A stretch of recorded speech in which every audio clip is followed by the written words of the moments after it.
भगवान श्री कृष्ण द्वैपायन व्यास देव जी पधारे और युधिष्ठिर जी को कहा कि भगवान श्री कृष्ण की प्रेरणा से मैं आया हूं। भगवान ने आदेश किया है कि हम तुम्हें प्रति स्मृति नाम की विद्या दें। यह ऐसा मंत्र है, अगर इसका अनुष्ठान करोगे तो तुम जिस देवता को जहां जिस लोक को चाहोगे बैठे बैठे देख लोगे। तुम्हारे अंदर दिव्य दृष्टि आ जाएगी और मन की गति के समान तुम वहां पहुंच जाओगे जहां संकल्प करोगे। और ये विद्या तुम अर्जुन को दीजिए। अर्जुन दिव्यास्त्र प्राप्त करे, जिससे इस पृथ्वी में जो असुर स्वभाव के जन हैं उनका उद्धार हो सके। भगवान व्यास देव जी के द्वारा दी हुई प्रतिस्मृति विद्या जब अर्जुन को प्रदान करी, अर्जुन समस्त ब्रह्म ऋषियों की वंदना करके देवराज इंद्र की प्रसन्नता से ही दिव्यास्त्र प्राप्त होंगे ऐसी भावना से इंद्रकील पर्वत पर पहुंचे। वहां एक वृद्ध ब्रह्म ऋषि रूप में देवराज इंद्र ही बैठे थे। उनका तिष्ठ तिष्ठ, रुक जाओ, आगे मत जाओ। आगे अस्त्र शस्त्र ले जाने लायक देश नहीं है, यहां सब दिव्य सिद्धों का देश है। तुम अपना ये धनुष फेंक दो, ये तूणीर फेंक दो और सावधान होकर आगे जाओ। उन्होंने कहा नहीं, ये गांडीव धनुष परम पूजनी परम पावन है, मैं इसे तो नहीं फेंक सकता हूं। अगर इसे तुम फेंक दोगे तो जिस लोक का सुख चाहोगे वो सुख हम प्रदान करेंगे। नहीं, मुझे कोई लोक का सुख नहीं चाहिए। मैं जिस हेतु से जा रहा हूं उसमें इस अस्त्र की आवश्यकता है। यहां एक संकेत मिलता है कि अगर आपने लक्ष्य बना लिया है उच्च कोटि का, भगवत प्राप्ति, भजन करना, धर्म से चलना, सत्य से चलना, तो आपकी परीक्षा होगी। उस मार्ग से हटाने के लिए प्रलोभन आएगा। आपको उस प्रलोभन में अपनी निष्ठा को नहीं छोड़ना है। अगर छोड़ दिया तो गए। भय भी आ सकता है, भयानक भय आ सकता है, पर अगर आप अपनी निष्ठा पे रहे तो भय केवल दिखावा होगा, आपको दुख नहीं दे सकता। प्रकट हो गए देवराज इंद्र और कहा मैं कोई ब्रह्म ऋषि नहीं हूं, मैं त्रिभुवनपति देवराज इंद्र हूं। तुम अपनी निष्ठा में अचल रहे, क्या चाहते हो? तो कहा मैं आपके द्वारा दिव्यास्त्र चाहता हूं।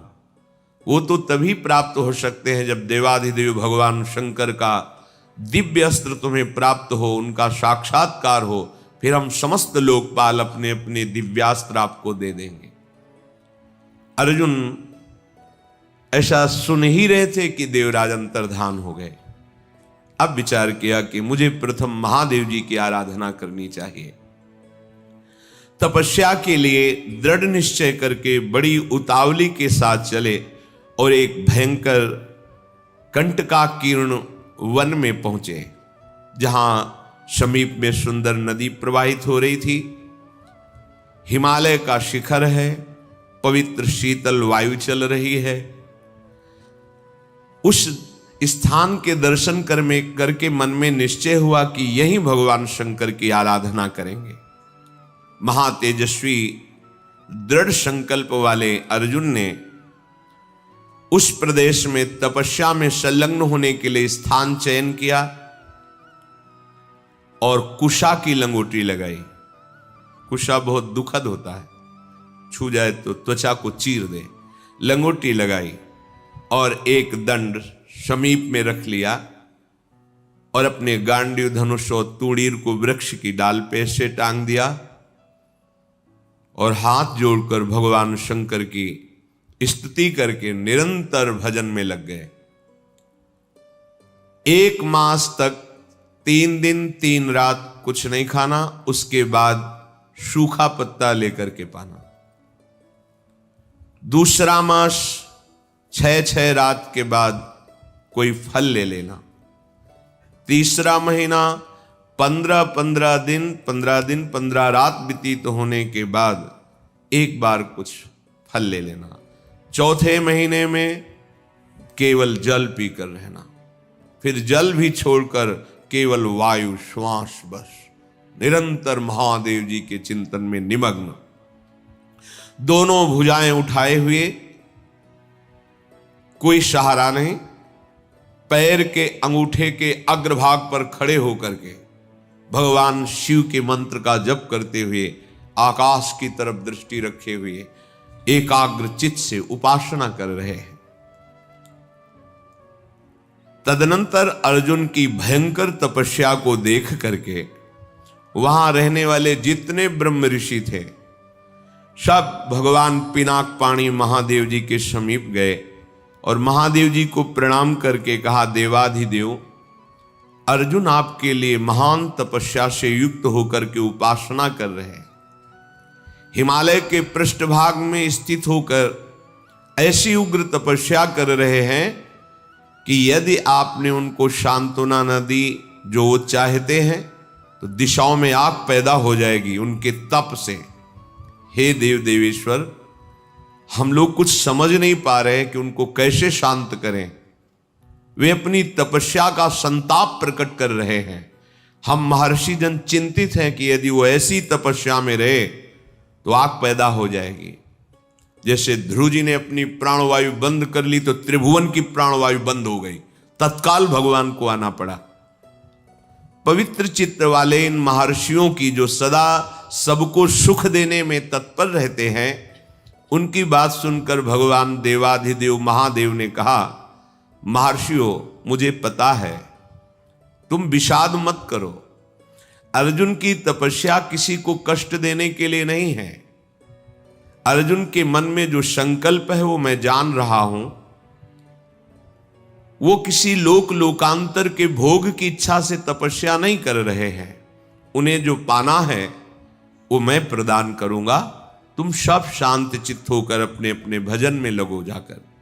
भगवान शंकर का ये वचन सुनकर जितने ब्रह्मर्षि आए हुए थे सब प्रणाम करके अपनी अपनी कुटिया को गए। उन महात्माओं के चले जाने के बाद सर्व पापहारी पिनाक पाणी देवाधिदेव भगवान शंकर किरात वेश धारण किया। दिव्य कांति धनुष बाण धारण किए हुए, मृग चर्म धारण किए हुए, और भगवती उमा भी उसी भेष में साथ में, और साथ में उमा के साथ बहुत सी देवियां और महादेव जी के साथ उनके गण, पर सब किरात वेश में। जे ही भगवान शिव इस वेश में वन में प्रवेश किए तो सारा वन शांत हो गया। खग मृग पशु पंछी वायु जल सबका कोलाहल शांत हो गया, आवाज बंद। एक घुरघुराहट सुनाई दी उस अर्जुन को। तो आकाश दृष्टि करके मंत्र जप कर रहे थे। दृष्टि घुमाई तो देखा है कोई विशाल सुअर उनको मारने के लिए तीव्र गति से आ रहा है। तत्काल अर्जुन ने अपने गांडीव धनुष को उठाया और प्रत्यंचा चढ़ाकर टंकार की, जिसकी ध्वनि उस शांत वन में गूंज गई। अर्जुन ने कहा, ऐ शुकर, मैं तपस्या में लगा हूं, किसी को कष्ट नहीं दे रहा हूं, फिर भी मुझे मारना पड़ेगा, क्योंकि तो बिना अपराध के मुझे मारने के लिए आ रहा है। सुदृढ़ धनुष वाले अर्जुन को प्रहार के लिए उद्यत देखकर किरात रूपधारी भगवान शिव ने सहसा रोका। ऐ वीर, इस शूकर को मैंने पहले शिकार रूप में निश्चित कर लिया है, तुम अपना बाण मत चला देना। परंतु अर्जुन ने किरात के वचन की अवहेलना करके तत्काल भयंकर बाण के द्वारा उस शूकर को बेध दिया। जैसे अर्जुन का बाण वैसे ही किरात वेशधारी भगवान शिव का बाण भी उसी जगह लगा। दोनों के छोड़े हुए बाण से सुवर्ण रूप त्याग करके मूक दानों विशाल पर्वत की तरह वो अपने असली स्वरूप में आकर प्राण त्याग कर गिर पड़ा। उसे अर्जुन को मारने के लिए भेजा गया था। जैसे बिजली की गड़गड़ाहट होती है, ऐसे आवाज करते हुए असुर अपने प्राणों को त्याग दिया। शत्रुनाशक अर्जुन उस तेजस्वी की रात को देखा जो कुछ दिव्य स्त्रियों से घिरे हुए थे। अर्जुन ने कहा, तुम कौन हो और यहां स्त्रियों के साथ क्यों घूम रहे हो? क्या आपको मालूम नहीं कि ये भयावह वन है? और क्या तुम्हें वन के सिद्धांत का भी ज्ञान नहीं है? जब मैंने लक्ष्य संधान कर दिया तो तुमने बाण क्यों मारा? ये मेरे पास आया था, मेरे को मारने के लिए आया था, मैंने इस पर बाण संधान किया, तो तुम मेरी वीरता का तिरस्कार करके इस पर बाण संधान क्यों किया? इसका उत्तर दो, नहीं तो मैं तुम्हें जीवित नहीं छोड़ूंगा। अर्जुन ने ऐसा किरात से कहा। ये मृगया का धर्म नहीं है जैसा आपने किया है। तुम पर्वत निवासी हो, उत्तर दो, नहीं तुम्हें जीवन से वंचित कर देता हूं अभी।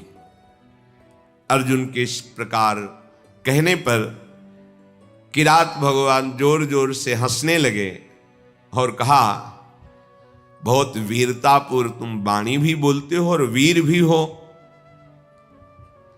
पर मुझे वन में इसलिए कोई भय नहीं लगता कि यही मेरा घर है। वनवासी हूं, किरात हूं, किंतु जब मैंने कह दिया था कि तुम बाण मत चलाना, ये मेरा लक्ष्य है, तो तुम्हारा साहस कैसे इतना हो गया कि मुझ वनवासी की आज्ञा का उल्लंघन करके तुमने बाण संधान कर दिया? तुमने दुष्कर कर्म किया, ये मुझे पसंद नहीं आया। और तुम जो कहते हो कि मुझे जीवन से हाथ धोना पड़ेगा, तो पहले बल का निर्णय कर लेना चाहिए, फिर बाद में निश्चय होना चाहिए।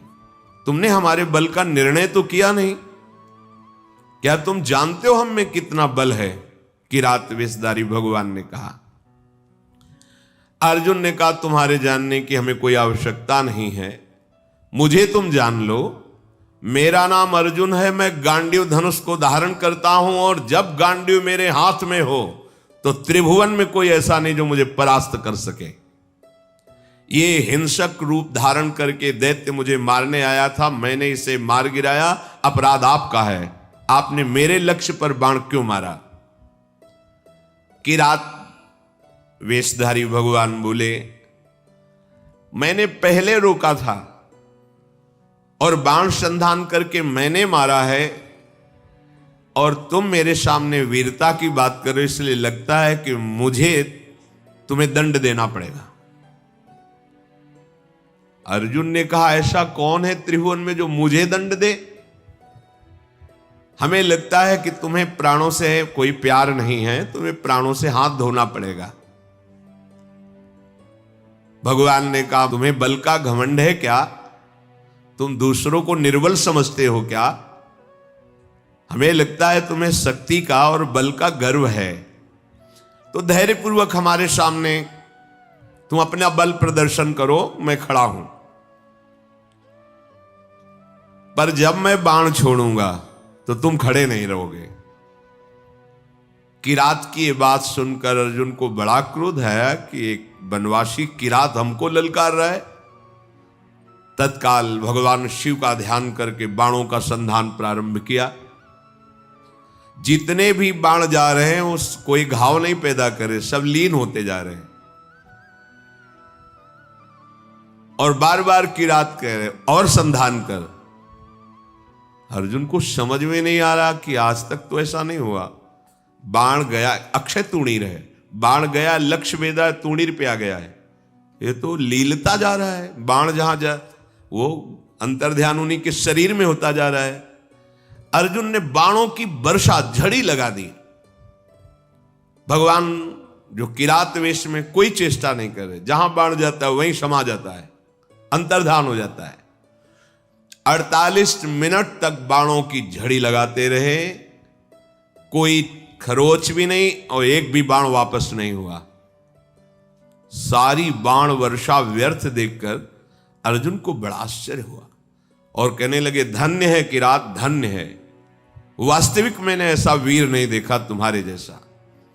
हिमालय शिखर के समान तुम निश्चल खड़े हो और महाप्रचंड गांडीव धनुष से छूटे हुए बाण तुम्हें तनिक व्याकुल नहीं कर पाए।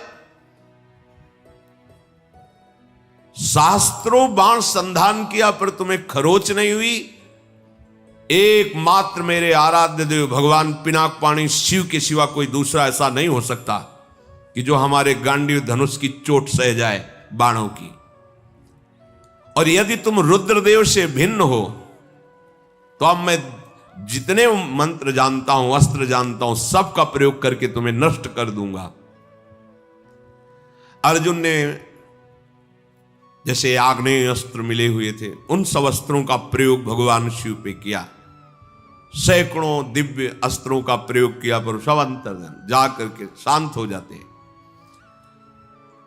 भगवान किरात वेशधारी हंसते हुए बोले, और करो, और बाणों का संधान करो।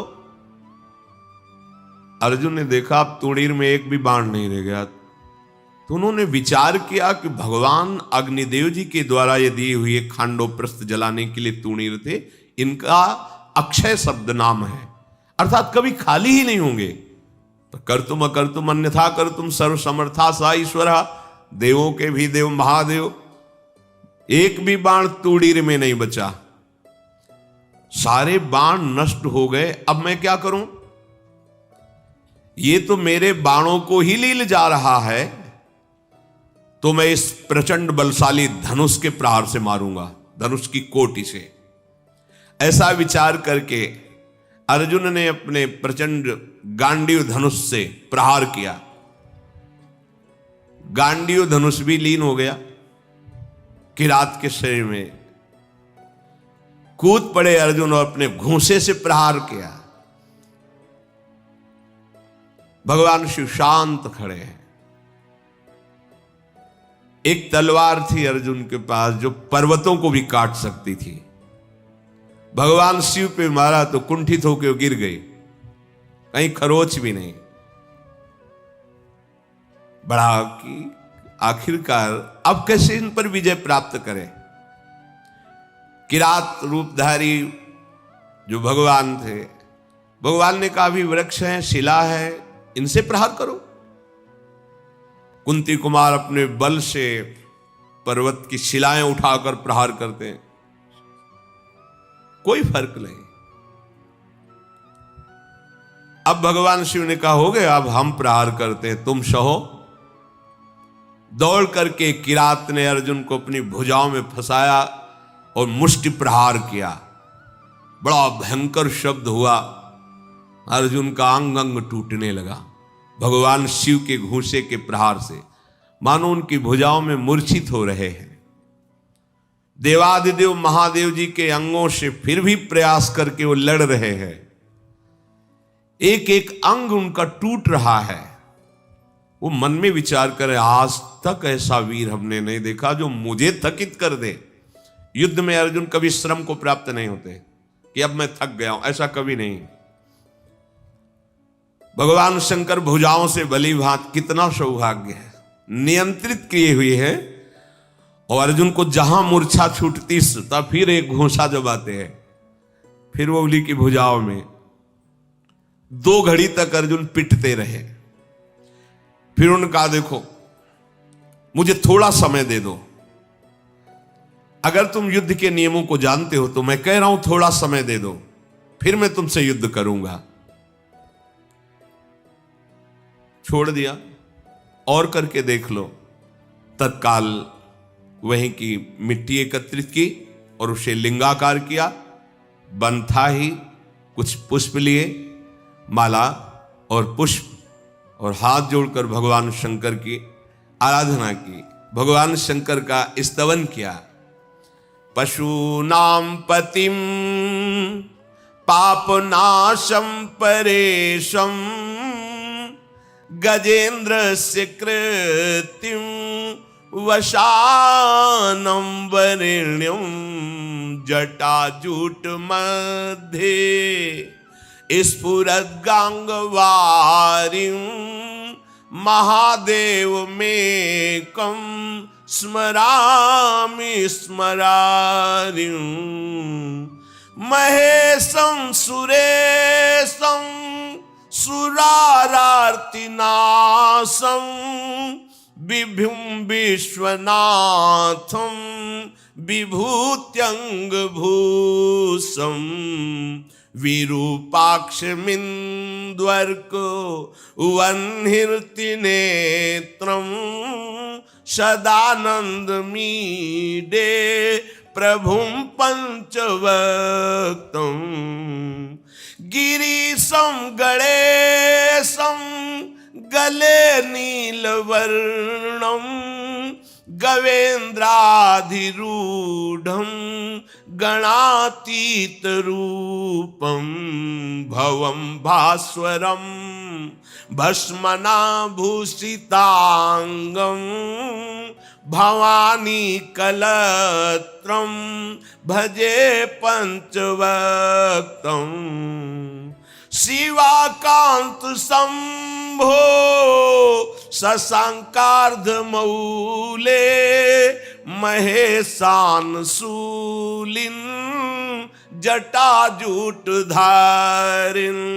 त्वमेको जगत् व्यापको विश्वरूप प्रसीद प्रसीद प्रभो पूर्ण रूप। भगवान शिव का स्तवन करके जे ही माला शिवलिंग पे डारी तेही किरात पर वो माला पहुंची, मस्तक में किरात के। ओहो, ये देख करके अर्जुन आनंद से उल्लसित हो गए, साष्टांग चरणों में गिरे, बोले प्रभु यही मैं सोच रहा था कि ऐसा त्रिभुवन में कौन वीर है जिसकी भुजाओं में आकर मैं निकल ही नहीं पाया, जिनके प्रहार से मेरे अंग अंग शिथिल हो गए। किरात रूपधारी भगवान शिव के चरणों में अर्जुन पड़े हुए, भगवान शिव ने अपनी महान भुजाओं से उठाया। सर्व पापहारी भगवान भव अर्थात महादेव बहुत प्रसन्न हुए और गंभीर वाणी में कहा, अर्जुन कोई ऐसा है ही नहीं तुम्हारे जैसा वीर जो मेरी भुजाओं के प्रहार को सह सके। तुम्हारा पराक्रम, तुम्हारा शौर्य, तुम्हारा धैर्य अद्वितीय है। मैं बहुत प्रसन्न हुआ। मेरा स्पर्श सबको सहज में नहीं प्राप्त होता है, मेरा स्पर्श प्राप्त हो गया। अब तुम्हारा शरीर दिव्य है, अब तुम इसी शरीर से जिस लोक में चाहो जा सकते हो। तुम्हारा तेज कोई सह नहीं सकता है। आज से तुम्हारा पराक्रम अद्वितीय है। महाबाहो, मेरी ओर देखो और प्रसन्न हो। देखो मैं तुम्हें दिव्य दृष्टि देता हूं, तुम मेरे स्वरूप को देखो। भगवान शिव ने जब ऐसा कहा तो अर्जुन के सामने अब किरात रूप नहीं, देवाधिदेव महादेव जो किरात वेश में स्त्री स्वरूप में साक्षात त्रिभुवन सुंदरी अंबा और उनकी दासियां और भगवान शिव के गण। बार बार अर्जुन जी ने पूरे शिव परिकर को प्रणाम किया और कहा, तुम युद्ध में अपने शत्रुओं पर जो विजय चाहते हो तो आज के बाद कोई देवता भी तुम्हें परास्त नहीं कर सकता। मनुष्यों की तो बात जाने दो, मैं तुम्हारे हृदय की बात जानता हूं, तुम मुझसे क्या चाहते हो। लो, विश्व विनाशक पाशुपतास्त्र मैं तुम्हें प्रदान करता हूं। ये वो अस्त्र है जिसको कोई भी अस्त्र कुंठित नहीं कर सकता और एक क्षण में पूरे त्रिभुवन को भस्म करने की सामर्थ्य मेरे इस अस्त्र में है, पाशुपतास्त्र।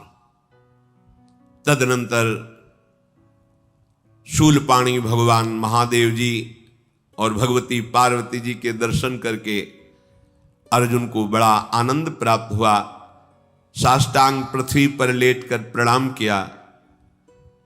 अर्जुन बोले, हे जटाजूटधारी सर्वदेवेश्वर देवाधिदेव महादेव, भगदेवता के नेत्रों का विनाश करने वाले नीलकंठ, आपके मस्तक पर जगत पावन करने वाली गंगा जी विराजमान हैं। प्रभु, समस्त कारणों के परम श्रेष्ठ कारण आप हैं। मैं बहुत लज्जित हो रहा हूं। अपने स्वामी से युद्ध किया, अपने आराध्य देव से युद्ध किया, आप पर बाण संधान किया, कटुवचन बोले, धनुष से प्रहार किया, और भी नाथ मेरे अपराध को क्षमा कीजिए। मैं बहुत अंदर लज्जा से युक्त हो गया हूं। मैं आपके ही दर्शन की इच्छा लेकर इस महान तप से युक्त हुआ था। हे देव देवेश्वर, संपूर्ण जगत आपकी वंदना करता है और मैंने आप पर प्रहार किया, फिर भी आप प्रसन्न हैं। नाथ, मुझे बहुत अंदर से लज्जा आ रही है। मैंने जो आपके सामने साहस दिखाया, ये मेरा अपराध है। प्रभु, अनजाने में मेरे से अपराध बन गया। हे शंकर, मैं आपकी शरण में हूं, मेरी धृष्टता को क्षमा कर दीजिए। महातेजस्वी भगवान वृषभध्वज ने अर्जुन का हाथ पकड़ा और हंसते हुए कहा, अपराध थोड़ी है, कोई मैं शिव रूप से तुम्हारे सामने थोड़ी था, मैं तो किरात रूप से था, तुम्हारा कोई अपराध नहीं, वीर का यही धर्म है। फिर भगवान शिव ने दोनों भुजाओं से खींचकर जेवी हृदय से लगाया तो जितने अर्जुन की पीड़ा और घाव थे सब शांत हो गए।